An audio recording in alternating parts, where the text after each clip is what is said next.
Et vous-même, comme des pierres vivantes, édifiez-vous pour former une maison spirituelle, 1 Pierre 2,5.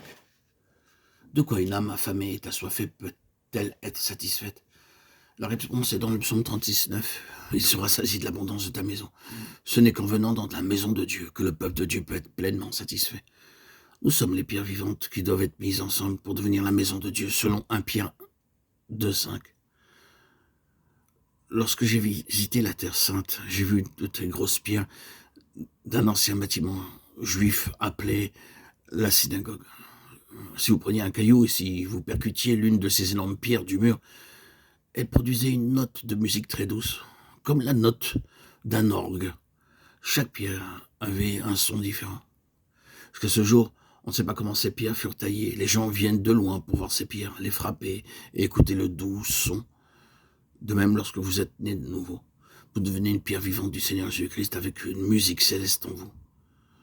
Ah, que les gens nous maudissent, nous frappent ou disent du mal de nous, nous pouvons cependant leur dire que le Seigneur vous bénisse et vous rende plus heureux et vous pardonne. Bien que lapidé, Étienne dit, Seigneur, ne leur impute pas ce péché. Il disait donc, Seigneur, pardonne-leur. Le Seigneur lui donna une musique céleste. Ensemble, toutes ces pierres vivantes forment la maison de Dieu. Vous avez été édifiés sur le fondement des apôtres et des prophètes, Jésus-Christ lui-même étant la pierre angulaire. En lui, tout l'édifice bien coordonné s'élève pour être un temple saint dans le Seigneur. Éphésiens 2, 20, 21.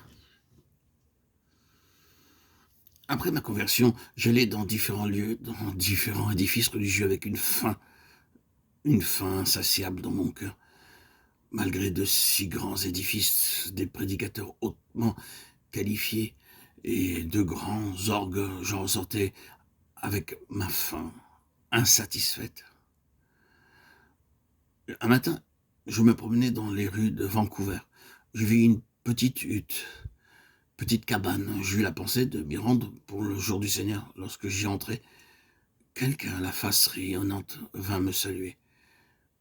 Il dit « Ah, je suis heureux de vous voir ». Sans me demander mon nom, il me pria d'entrer, me disant qu'il n'était que quelques croyants, mais qu'ils aimaient le Seigneur. Chacun dans cette maisonnette avait sa Bible. Je fus très heureux là, dans cette petite maisonnette, dans cette petite hutte de Vancouver. Ce n'est qu'en nous rassemblant avec les enfants de Dieu, en adorant Dieu, en esprit, en vérité, et en comprenant le mystère céleste de la maison de Dieu, que alors nous serons rassasiés comme je l'ai été en compagnie de ces personnes.